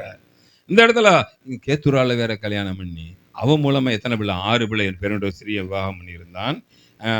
அடுத்து அது வசனம் போடுங்க, 2வது வசனம் போடுங்க. அவன் அவனுக்கு சிம்ரானியும் பாஷானியும் மேதானியும் மீதியானியும் இஸ்வாக்கும் குவாக்கும் பட்டான். இது ஒரு 6 பிள்ளைகள் வந்துருச்சு. சரி, அப்போ இந்த இடத்துல ஆபிரகாம் தேவனுடைய திட்டத்தை முதல்ல பார்த்தோம். யோனா தேவனுடைய திட்டத்தை போக ஆண்டவர் அனுமதிக்கல. அடுத்து யாரை பார்த்தோம்? எலியாவை தேவ திட்டத்தை விட்டு போக. அடுத்து பிள்ளையாம் தேவ திட்டத்துக்கு விரோதமாக செயல்பட கருத்தால் அனுமதிக்கல. வேற விதத்தில் தான் தாக்கப்பட்டான். ஆனால் இன்று நீங்கள் நானும் ஞாபகம் வச்சுங்க, தேவனுடைய பரிபூர்ண திட்டத்தை மாற்ற பிசாசு எந்த விதத்திலேயாச்சும் ட்ரை பண்ணுவான். அது வந்து நீங்கள் தேவனை விட்டு விலக மாட்டான், அனுமதிக்கப்பட்ட சித்தத்துக்குள்ள உங்களை கொண்டு போயிடுவான். அப்போ பரிபூர்ண சித்தமும் வாழலாம், அனுமதிக்கப்பட்ட சித்தமும் வாழலாம். அதுவும் ஆண்டவர் தான் அனுமதி கொண்டு ப்ளஸ் பண்ணார், இதுவும் ப்ளஸ் பண்ணார். பரிபூர்ண சித்தத்தில் பிரச்சனை இல்லை, அனுமதிக்கப்பட்ட சித்தத்தில் பிரச்சனை உண்டு. ஹல்லேலூயா. கூர்மையாக இருக்கீங்களா? கோபமாக இருக்கீங்களா? கூர்மையாக இருக்கீங்களா? நான் உங்களை பார்த்து சொல்லலை, இந்த செய்தி வேறு யாருக்கோ போய்கிட்டு இருக்கு. ஹல்லேலூயா. பெர்ஃபெக்ட் வில்லுக்கும் பெர்மிசிவ் வில்லுக்கும் என்ன வித்தியாசம்? பெர்ஃபெக்ட் வில்லில் பெயின் இருக்காது, பிரச்சனை இருக்காது. அனுமதிக்கப்பட்ட சித்தத்தில் இப்போ நம்ம பேசி இருக்கும்போது எத்தனை குண்டு காசால விழுந்துச்சுன்னு எனக்கே தெரியல. அமெரிக்க அதிபர் 20 அம்ச திட்டத்தை கொண்டு வந்தாங்க, அதை வந்து ஒற்றுக்கொள்ளவில்லை. அப்போ சொல்லியிருக்காரு, ட்ரம்ப் சொல்லியிருக்காரு, பார் இனிமேல் உன்னை அடிக்கிற அடி எப்படி இருக்குது, இது வரைக்கும் அடித்து அடி இல்லை. காசால பிள்ளைகள் செத்து கொண்டு இருக்கிறார்கள், குழந்தைகள் செத்து கொண்டு, ஆஸ்பத்திரி சுடுகாடாக மாறிவிட்டது காசா. இன்னும் அந்த ஹமாஸ் தீவிரவாதிகள் ஏற்றுக்கொள்ளலை 20 அம்ச திட்டத்தை. ட்ரம்ப்பே கோபமாக இருக்கார். யாரு காரணம்? ஹமாஸ் தீவிரவாதிக்காரில் நம்ம பூட்டேன் காரணம். யார் காரணம் சொல்லுங்க? யார் காரணம்? நம்ம பூட்டேன், ஆபிரகாம் காரணம். சரி, அடுத்து பேதுருக்குள்ளே போவோம். அப்போஸ்தலர் 10வது அதிகாரம் 7லேருந்து 17 வரைக்கும் வாசிப்போம். எப்படியெல்லாம் தேவ திட்டத்தை மாற்ற நம்மளால முடியும், அதையும் ஆண்டவர் எப்படி ஆசீர்வதிக்கிறாருன்னு காரியம். இதெல்லாம் கண்ணுக்கு தெரியாது. நல்லா கவனிங்க. நீங்கள் டை அடிச்சிருக்கீங்களா இல்லையான்னு யாருக்கு தெரியாது? உங்கள் வீட்டுக்காரருக்கே தெரியாது. உங்கள் செல்லு ஒரிஜினல் பல்லு செட்டா இல்லை போலி? உதன் கல்யாணம் பண்ணது பொண்ணுடைய பல்லை பார்த்தே கல்யாணம் பண்ணேன். அவன் ஃபஸ்ட் நைட் வரும்போது கட்டி வைக்கிறான். உன் பல்லை பார்த்தான்னு நான் கல்யாணம் பண்ணேன்னா அது செட்டு பல்லு. தேவ பிள்ளை, அநேக நேரங்களில் அனுமதிக்கப்பட்ட சித்தத்தில் போறியா இல்லை தேவ சித்தத்துக்குள்ளே போறியா என்பது உங்களுக்கும் தெரியாது, உங்கள் கூட இருக்கிறவங்களுக்கும் தெரியாது. பிரச்சனை வரும்போது தான் தெரியும். இப்போ அப்போஸ்தலர் 10வது அதிகாரம் 7லேருந்து 17 வரைக்கும் சீக்கிரமாக போவோமா? அப்போஸ்தலர் 10வது அதிகாரம் 7லேருந்து. கொர்நேலியோ வந்து ஒரு தேவதூதன் வந்து பேசின பிறகு 2 பேரை கூப்பிட்டு, போர் சேவல் தேவபக்தி ஒருவனை அழைத்து வேகமாக போட்டுவாங்க. நான் பேச பேச 17 வரைக்கும் வேகமாக போகணும். எல்லாவற்றையும் அவர்களுக்கு விவரித்து சொல்லி யோபா பட்டணத்துக்கு ஆள் அனுப்பினான். மறுநாளிலே பிரயாணப்பட்டு அந்த பட்டணத்துக்கு சமீபத்துவர்கள் பேதுரு 6ஆம் மணி ஜெபம் பண்ணுறதுக்காக மேல் வீட்டாரையில் ஏறுகிறான். மிகுந்த பசி அடைந்து சாப்பிட மனதாக இருந்தான். அதற்கு அவர்கள் ஆயத்தம் பண்ணிகள். அவன் பசியில் தான் இருக்கான் சாப்பிட்றதுக்கு. அவன் ஞான திஷ்டை அடைந்து, அதாவது பழைய ஏற்பாட்டில் தீர்க்கதரிசிகள்லாம் திரும்பி ஞான திஷ்டைங்கிறது திடீர்னு தரிசனம் பார்க்க ஆரம்பிப்பாங்க. ஞான திஷ்டை அடைந்து வானம் திறந்திருக்கு. 4 முனைகளும் கட்டப்பட்ட பெரிய துப்பட்டின்னா பெட்ஷீட்னு வச்சுங்களேன். பெட்ஷீட் போல ஒரு விதமான கூடு தன் இடத்தில் இறங்கி தரையில் விட்டு கண்டான். அது பூமியில் உள்ள சகல விதமான 4 ஜீவனும் காட்டு மிருகம் ஊரும் பிராணிகள் ஆகாயத்து பிறகுகள் இருக்கிறதாயும் கண்டான். அல்லாமலும் பேதுருவை எழுந்திரு அடித்து புசி என்னும் அவனுக்கு சொல்லும் ஒரு சத்தத்தை கேட்குறான். பேதுருவே எழுந்திரு அடித்து புசி அப்படின்னு சொல்கிறான். வாசிப்போம். அதற்கு பேதுரு, அப்படியல்ல ஆண்டவரை, தீட்டும் அசுத்தமாக இருக்கிற யாதொன்றை நான் ஒரு காலம் புசித்ததில்லை என்றான். அப்பொழுது தேவன் சுத்தமாக்கினவளை நீ தீட்டாக எண்ணாத. 2வது தரம் சத்தம் உண்டாகி அடித்து புசி என்று கேட்கப்பட்டது. அவன் கீழ்ப்படியலை. 3வது தரமும் அப்படியே ஒன்றாயிற்று. 3வது தரையும் கர்த்தர் பேசுகிறாரு. அதுக்கும் பேதுரு கீழ்ப்படியலை. பின்பு அந்த கூடு திரும்ப வானத்துக்கு எடுத்துக்கொள்ளப்பட்டது. அடுத்த வசனம் போடுங்க. அப்பொழுது பேதுரு தான் கண்ட தரிசனத்தை குறித்து சந்தேகப்படுகள் கொர்நேலியுவினால் அனுப்பப்பட்ட மனுஷர்கள் சீமோனுடைய வீட்டை விசாரித்து கொண்டு வாசற்படின்னு கூட்டு போகிறாங்க. வேத ஆராய்ச்சியாளர்கள் என்ன சொல்கிறார்கள்? பேதுரு அந்த மிருகத்தை அடித்து புசி என்ற வார்த்தைக்கு கீழ்ப்படியாத நிமித்தமாக புறஜாதிகளுக்கு அப்போஸ்தலனாக இருக்கக்கூடிய தேவ திட்டத்தை விட்டு பேதுரு வெளியே தள்ளப்பட்டு அந்த ஸ்தானத்தில் பவுலை கர்த்தர் கொண்டு வந்தார். கொர்நேலியு வீட்டை தவிர வேற எந்த இடத்துலையும் கர்த்தர் பேதுரை யூஸ் படுத்தலை, அக்செப்ட் பண்ணவே இல்லை. 3 தடவையும் கர்த்தர் இறக்குறாரு. 3 தடவை இன்ஸ்ட்ரக்ஷன் கொடுக்குறாரு. பேதுருவே அடித்து புசி மாட்டேன், அது தீட்டு அசுத்தமானது. பேதுருவே அடித்து புசி. யார் சொல்கிறாரு? கர்த்தர் சொல்கிறாரு. யார் சொல்கிறாரு?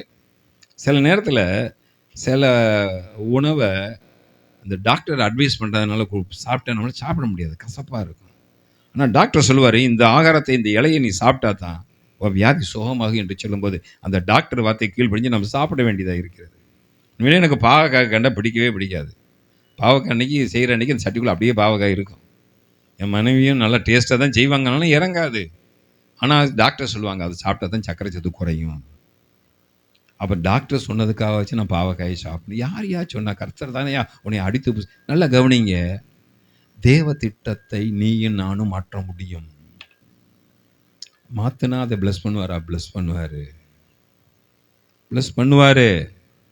அனுமதிக்கப்பட்ட சித்தம் வேற, பரிபூர்ண சித்தம். அநேக நேரம் நம்மளுடைய வண்டி எதில் தெரியுமா ஓடிட்டு இருக்கு? பெர்மிசிவில் தான் ஓடிட்டு இருக்கு. ஒருத்தர் தான் நீ ஆசீர்வதிக்கிறாரு, எங்கள் ஊழியத்தில் வரங்களையே செய்து என் ஊழியத்தில் அது நடக்குது. அது பெர்மிசிவில் ஓடிட்டு இருக்க, பெர்மிசிவில் ஓடி இருக்க, பெர்ஃபெக்ட்வில் ஓடலை.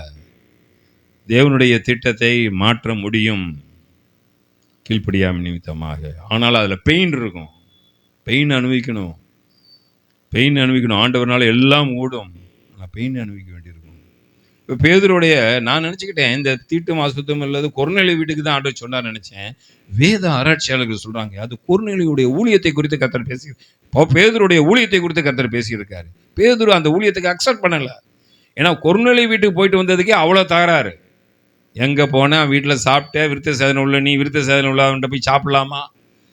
பரிசுத்த ஆவியானவருக்கு ஜெபமே பண்ணலை. ஆனால் ஜெபம் பண்ணார், ஆவியானவர் இறங்கிட்டார். யாருக்காவது அங்கே ஆவியானங்கிற வார்த்தையை அவர் யூஸ் படுத்தலை, இயேசுங்கிற வார்த்தையை மட்டும்தான் யூஸ் படுத்துறாரு. ஆனால் ஆவியான பார்த்தார், இவன் டம்மியாக வச்சுக்கிட்டு அவரே இறங்கிட்டார்.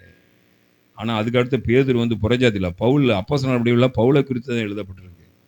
தேவனுடைய பிள்ளையே அப்போஸ்தலர் 9:15 வசனம் போடுங்க. அப்போஸ்தலர் 9:15 வேகமாக நான் போயிட்டு இருக்கோம். எல்லாருக்கும் செய்தி புரியுதா? இல்லை குழப்பமாக இருக்கா? இன்னும் தெளிவாக இருக்கீங்களே? தெளிவாக இருங்க. தேவனுடைய பரிபூர்ண சித்தம் உண்டு, அனுமதிக்க சித்தம் உண்டு.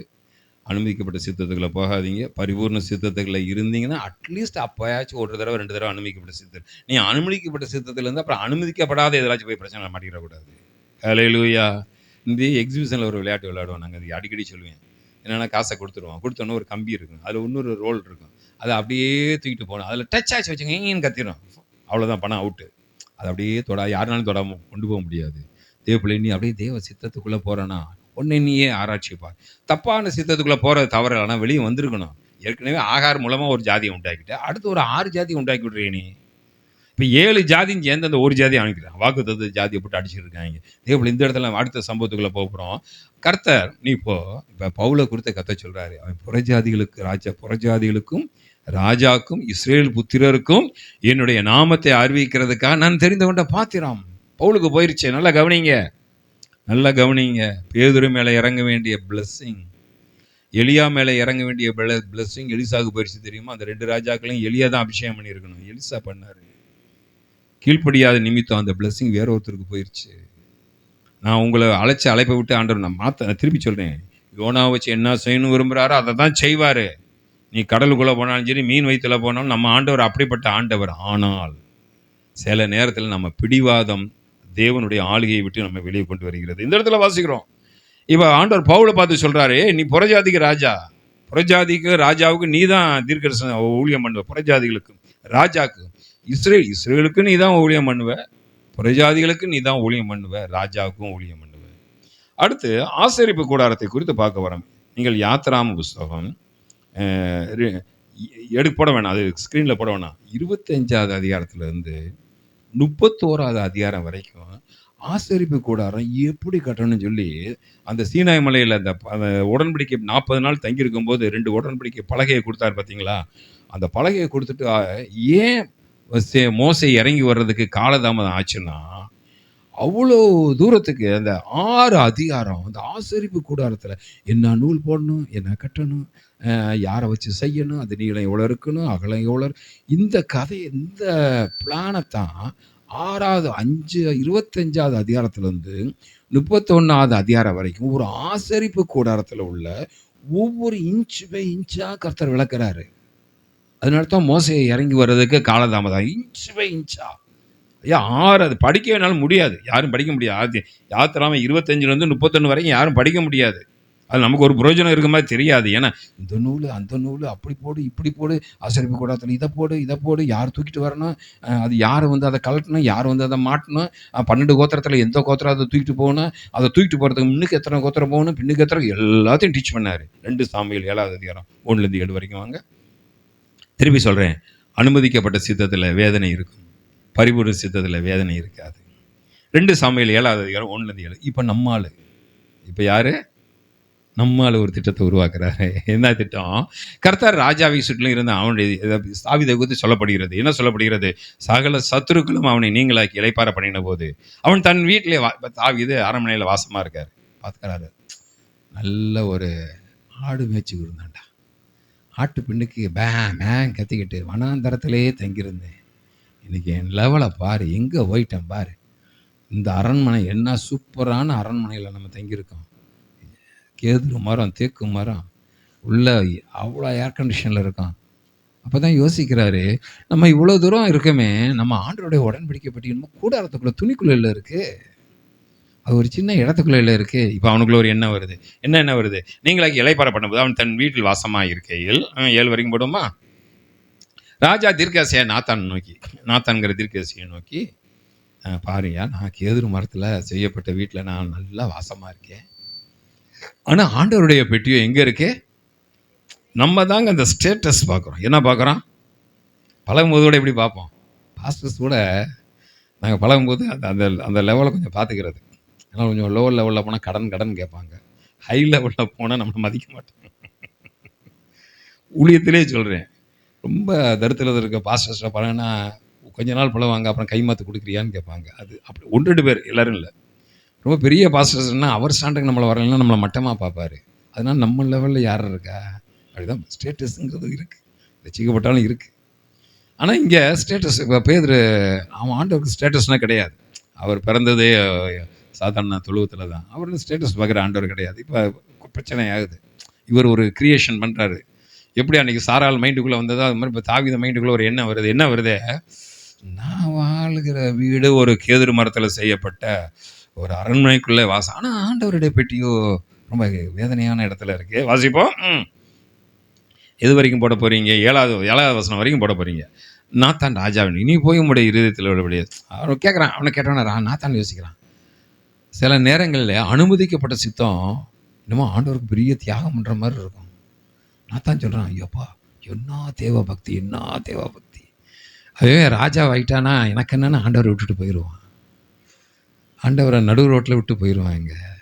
ஆனால் உனக்கோ எவ்வளோ பக்தி இருந்தா என் ஆண்டவருக்கு ஒரு ஆலயத்தை கட்டணுங்கிற ஒரு வாஞ்சை உனக்குள்ள வந்திருக்கான். அதனால உன்னுடைய இருதயத்தில் உள்ள நல்ல வாஞ்ச ஆண்டவரோட கேட்கலவரே, நல்ல வாஞ்ச கர்த்தருமோடு இருக்கிறாரு செய் அப்படின்றாரு. அடுத்த வசனம் படுங்க.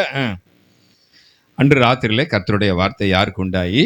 நாத்தானுக்கு ஆண்டோடைய வார்த்தை. இப்போ நாத்தான் நினச்சிக்கிட்டார், நம்ம நினைக்கிற இந்த அனுமதிக்கப்பட்ட சித்தன்னா ஆசீர்வதிக்கப்பட்ட சித்தம் நினைக்கிறோம். திருப்பி சொல்கிறேன், ஆசீர்வாதம் என்ற போர்வையிலே சத்துரு உன் வீட்டுக்குள்ள நுழைய இடம் கொடுக்காத.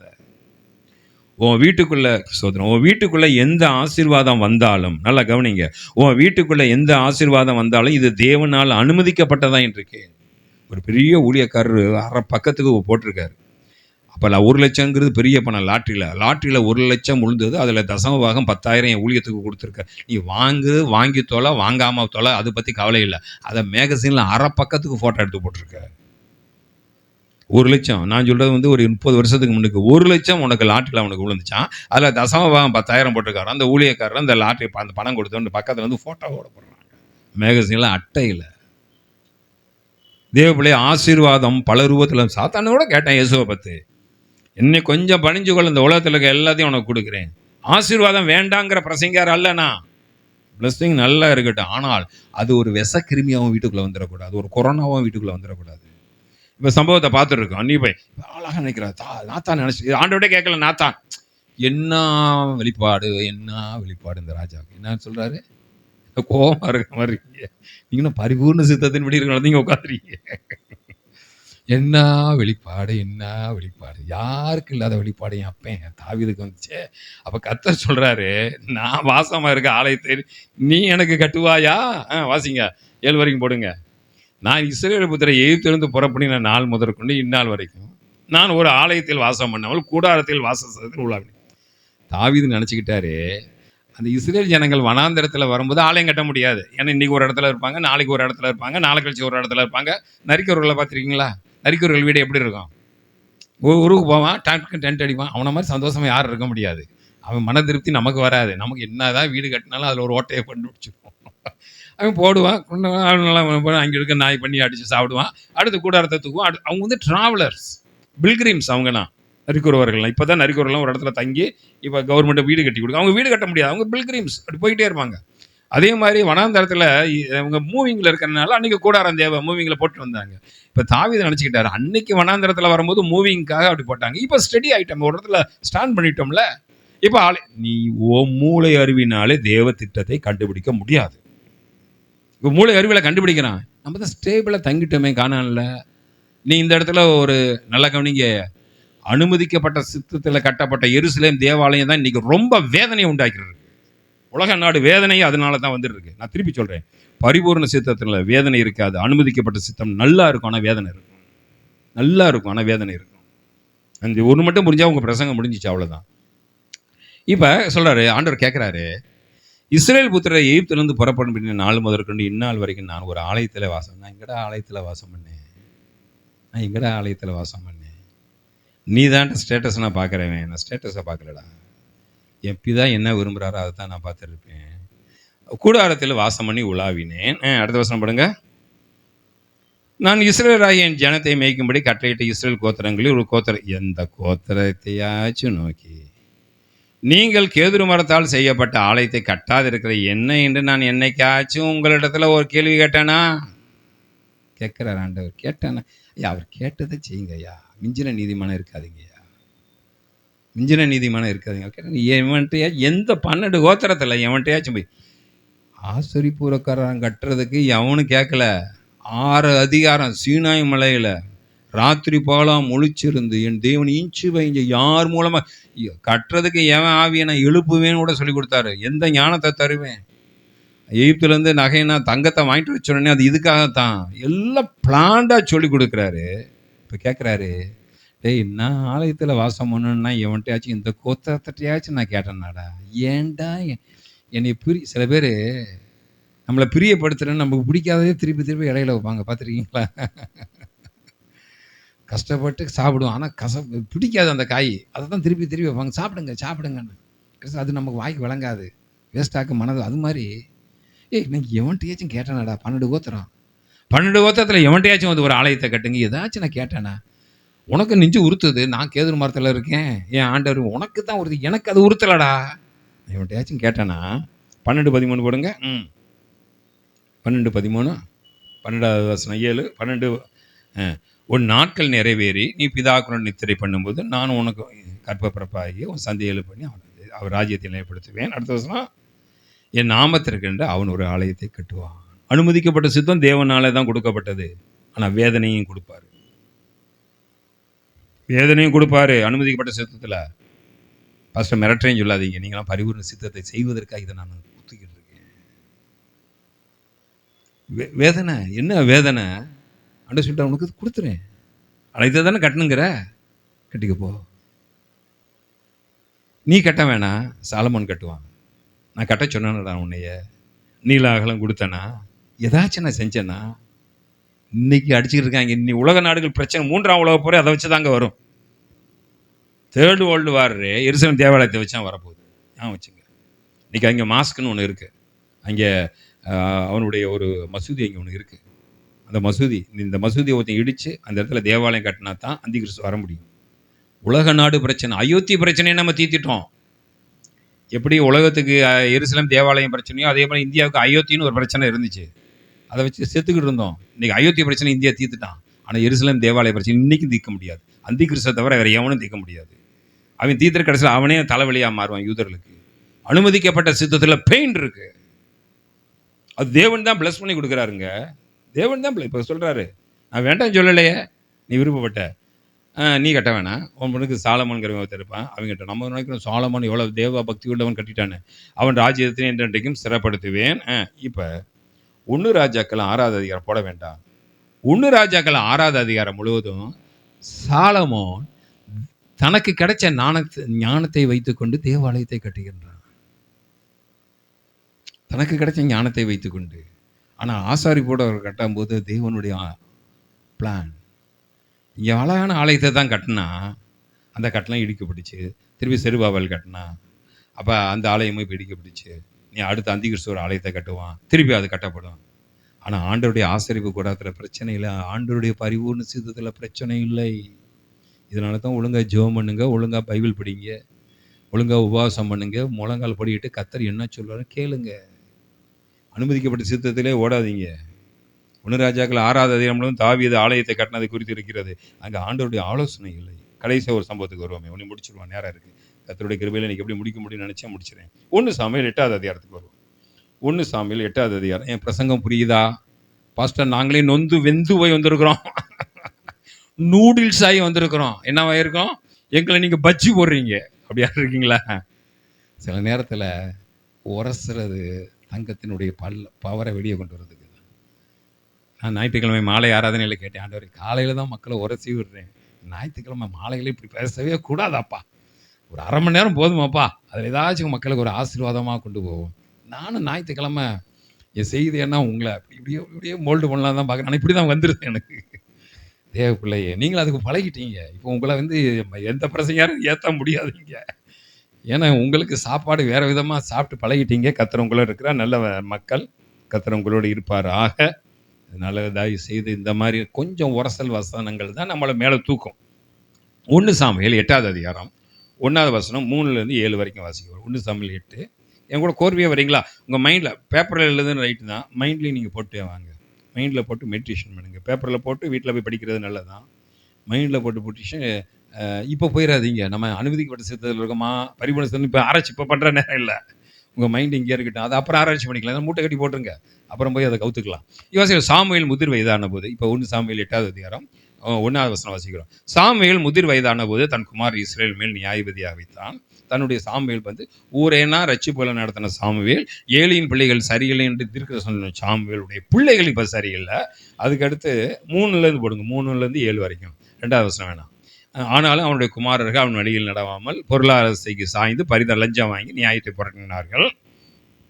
அப்பொழுது இஸ்ரேல் மூப்பரை எல்லாரும் கூட்டம் கூடி ராமாவிலிருந்து சாமுவேல் இடத்துல 7 வரைக்கும், நீர் முதிர் வயது உள்ளவனீர், உம்முடைய குமாரன் உம்முடைய வழியில் நடக்கிறதில்லை, ஆகையால் சகல ஜாதிகளையும் இருக்கிறபடி எங்களை நியாயம் விசாரிக்கிற ஒரு ராஜாவை ஏற்படுத்த வேண்டும். இஸ்ரேலுக்கு ஆண்டவர் ராஜாவை உண்டாக்குவார். ஆனால் இது வேலை இல்லைங்க, இந்த வேலை இல்லை. நான் ஏற்கனவே சொன்னேன், யூதா கோத்திரத்திலேருந்து வரணும், ஆனால் பென்யமின் கோத்திரத்திலேருந்து ராஜாவை உருவாக்குறாரு. தேவ சித்தம், ராஜா உருவாக வேண்டும், அது தேவ சித்தம். ஆனால் இந்த நேரத்தில் ராஜா வேண்டாம், நியாயபதிகள் தான் ஆளுகை செய்யணும். ஆனால் சாமுவேலுடைய பிள்ளைகள் சரியில்லைன்னா வேற பிள்ளையை கொண்டு வந்திருக்க வேண்டியதானே ஜட்ஜஸா? உன் பிள்ளை லஞ்சம் வாங்குறாங்க, இவனுக்கு இச்சை முழுவதும் அடுத்த தேசத்தையே பார்க்குறான், அவனுக்கு ராஜா இருக்கான், இவனுக்கு ராஜா இருக்கான், இவனுக்கு ராஜா இருக்கான், நம்ம தேசத்துக்கு ராஜா இல்லை. ஆண்டவர் சொல்றாரு, இந்த ராஜா வந்தால் என்னென்ன சாபம் இருக்குங்கிறத சொல்றாரு. அப்படி கேட்க மாட்டான், எனக்கு வேணும் ராஜா, எனக்கு வேணும் ராஜா, எனக்கு வேணும். பிடிவாதம் பண்ணாதீங்க.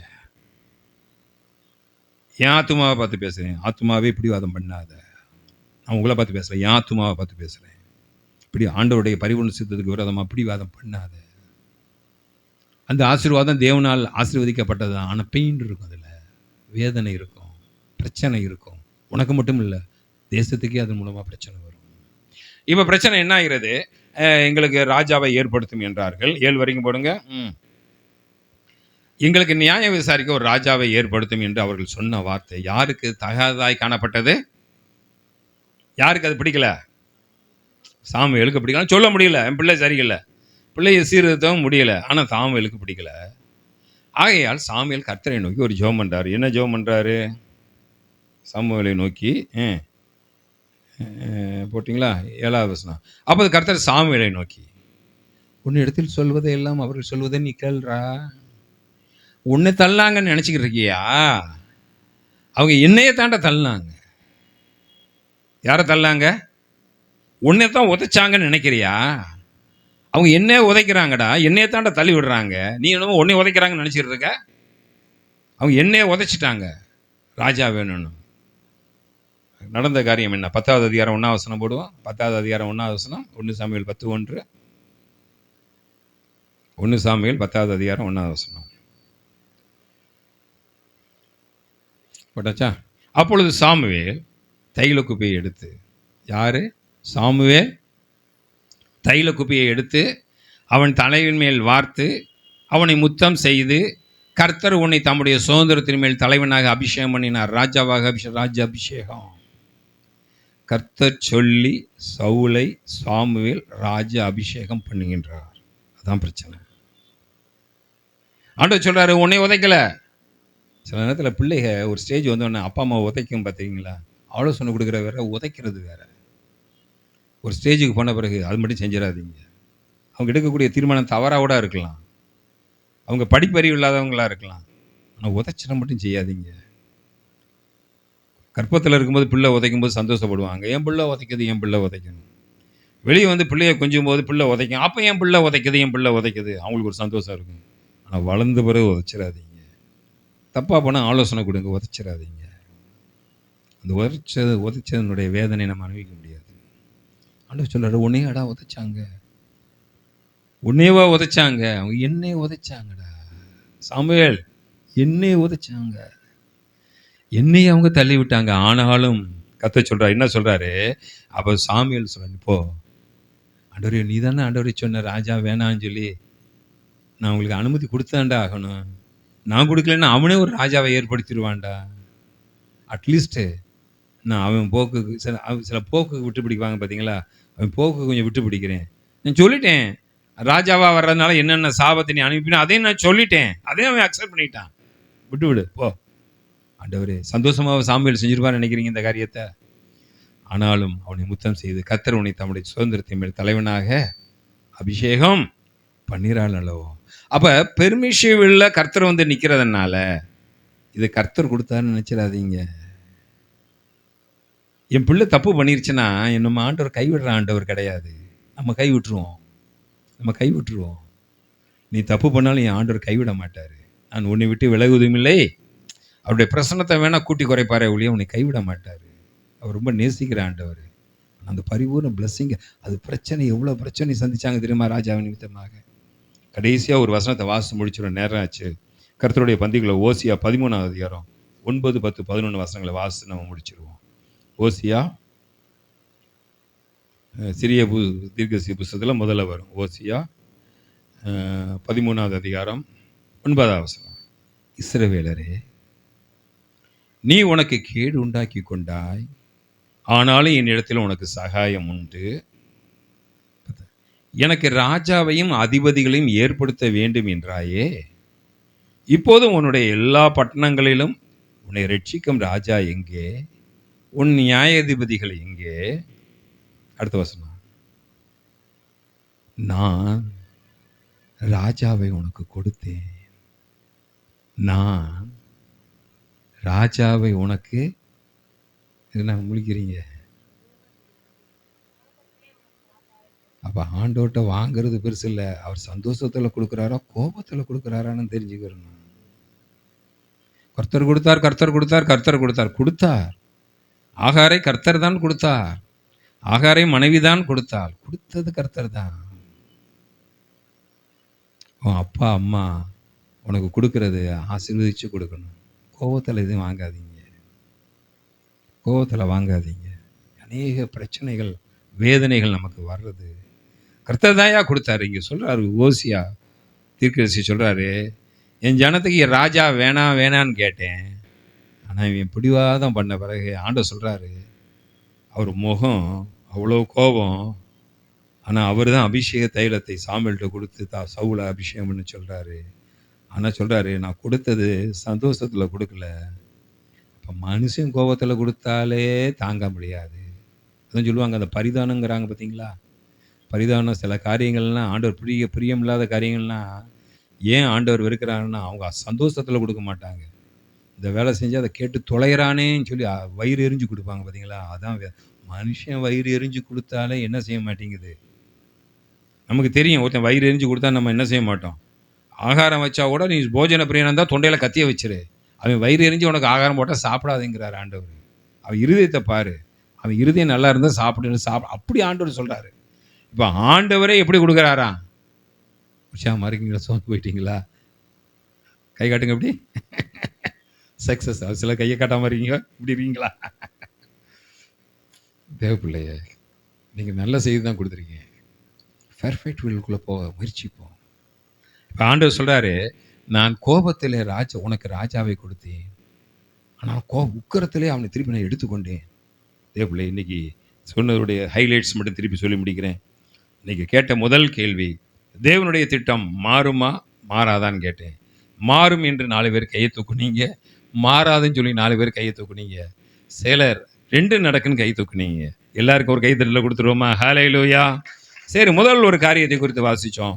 முதல்ல மாறாது அது யோனாவினுடைய காரியத்தை பார்த்தோம், எலியாவின் காரியத்தை பார்த்தோம், பிழையாம் இஸ்ரேல் ஜனங்களை சபிக்க போகும்போது பார்த்தோம். 3 இடத்துல அவங்க மாற்ற முயற்சிக்கிறார்கள், கர்த்தர் மாற்ற விடலை, பெர்ஃபெக்ட் வில்ல போகிறாங்க. அடுத்து 3 காரியத்தை பார்த்தோம். முதலாவது, ஆபிரகாமுக்கு ஆண்டவர் வச்ச பேர் ஆபிராம்.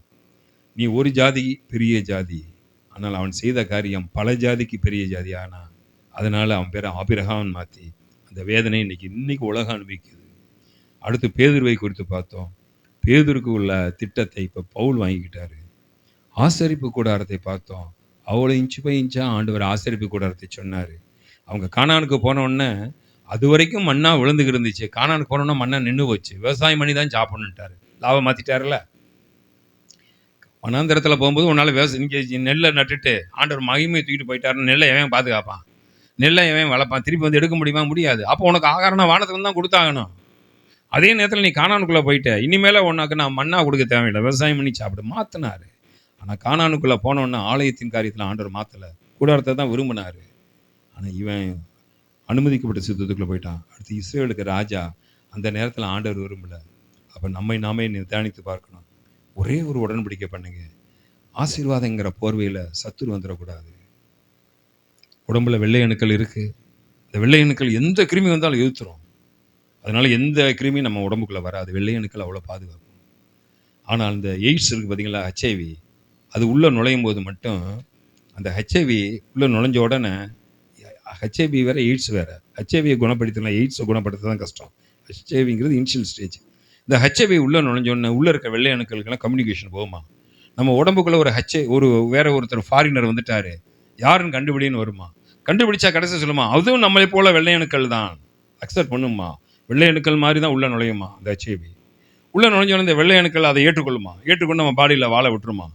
அதுக்கு அதோடைய கெப்பாசிட்டி, ஹெச்ஐவியோடைய கெப்பாசிட்டி என்னன்னா வேகமாக பெருக்கத்தை கொடுக்குமா, விறுவிறுன்னு பெருக்கத்தை கொடுக்குமா. பெருக்கத்தை கொடுத்து ஒரு ஸ்டேஜ் வந்த பிறகு தான் வெள்ளை அணுக்கள் கேட்குங்களாம். நம்ம உடம்புக்குள்ள ஒரு புதுசாக ஃபாரினர் ஒருத்தர் வந்தார், அவர் வெள்ளை அணுக்கள்னு சொல்லி விட்டோமே, இப்போ அவங்க நடவடிக்கைகள்லாம் வித்தியாசமாக இருக்குன்னு அப்போ தான் வெள்ளை அணுக்களுக்கு தெரியுமா, ஐயோ உள்ளே நுழைஞ்சதுன்னா ஹெச்ஐவி, அப்போ எல்லாம் ஒன்று சேருவோம், சேர்ந்து அந்த ஹெச்ஐவியை நம்ம துரத்துவோம் சொல்லி எப்படி ஆண்டவர் சிருஷ்டிச்சிருக்காரு பாருங்க உடம்ப. இவங்கன்னா ஒன்று சேருவாங்கல்ல வெள்ளை அணுக்கள்லாம் ஒன்று சேர்ந்து இப்போ நம்ம ஹெச்ஐவியை துரத்துவோம். அந்த ஹெச்ஐவிக்கு ஒன்று தான் செய்யுமா, நமக்கு கொடுத்த அந்த நேரத்தை நம்ம யூஸ் படுத்திக்கிறோம்னு சொல்லி வேகமாக பெருகிருமா, அந்த பெருக்கம் வெள்ளை அணுக்களை காட்டிலும் அதிகமாயிருமா. இப்போ வெள்ளை அணுக்கள் எல்லாம் சேர்ந்து அந்த ஹெச்ஐவியை துரத்த முயற்சித்தா இப்போ ஹெச்ஐவிக்கள் உள்ள நுழைஞ்சு வெள்ளை அணுக்களை சாப்பிட ஆரம்பிச்சிருமா. அப்புறம் வெள்ளை அணுக்கள் எல்லாம் சாப்பிட்ட பிறகு ஹெச்ஐவி எய்ட்ஸாக மாறிடுமா. இவன் என்னதான் பார்த்தாலும் இவன் உடம்பு அப்படியே எலும்பு கூடாமல் மாறுவானா. ஒரு வெள்ளை அப்போ தான் வெள்ளை அணுக்கள் தலையில் அடிச்சுக்கிறோமா. ஐயோ எந்த அணுக்கள் வந்தாலும் உடம்புல வந்தாலும் நம்ம கண்டுபிடிச்சி துரத்துவோமே, இந்த ஹெச்ஐவி வெள்ளை நம்மளை மாதிரி வந்து ஏமாத்தி இருந்துச்சே, இவனை அழிச்சுட்டோமேன்னு அழுகுங்களாம் தேவப்பிள்ளை. இதே தான் நம்ம ஆவிக்குரிய வாழ்க்கை. எந்த ரூபத்தில் எந்த சாத்தான் எப்படி வருவான்னு தெரியாது. அனுமதிக்கப்பட்ட சித்தத்தில் இருக்காது. அனுமதிக்கப்பட்ட சித்தத்தையும் கர்த்தர் ஆசீர்வதிப்பார். ஆனால் எருசலேம் தேவாலயத்தில் இன்னைக்கு வேதனைப்படுற மாதிரி, இஸ்ரேல் வேதனைப்படுற மாதிரி வேதனை அனுபவிக்க வேண்டி வரும். நம்ம பரிபூர்ண சித்தத்தில் போவோம். எந்த காரியம் எடுத்தாலும் காலதாமதமாக தீர்மானம் எடுத்தாலும் பரவாயில்ல, அவசரப்பட்டு தீர்மானம் எடுத்துடாதீங்க. தீர்மானம் எடுக்க முடியாமல் காலதாமதம் ஆகுதா கவலைப்படாதீங்க. நாள் போகுதா போகட்டும். தப்பான தீர்மானம் எடுத்து நீ அழுது கொண்டு இருப்பதை காட்டலாம், லேட்டாக சரியான தீர்மானம் எடு. கர்த்தர் உங்களை ஆசீர்வதிப்பார். எழுந்துருங்க, நம்ம ஜெபித்து விட்டு கர்த்தருடைய பந்திக்குள்ள போக போகிறோம். நேரம் ஆயிடுச்சு. ஒரு நிமிஷம் கண்களையும் மூடி தேவ சமூகத்தை நோக்கி பார்ப்போமா. அன்பின் ஆண்டவர், இந்த நாளுக்காக துதிக்கிறோம் சோதரம். வந்த எல்லாரும் எங்களோடு நீங்கள் பேசியிருக்கீங்கப்பா, என்னோடு நீ பேசியிருக்கிறப்பா. எங்களுடைய வாழ்க்கையில் நாங்கள் சில நேரத்தில் அவசரப்பட்டு தவறான தீர்மானம் எடுத்துகிறோம். சரியான தீர்மானம் எடுக்க கிருபை தாங்க. இயேசுவின் நாமத்தில் பிதாவே ஆமென். இப்போ கர்த்தருடைய பந்திக்குள்ள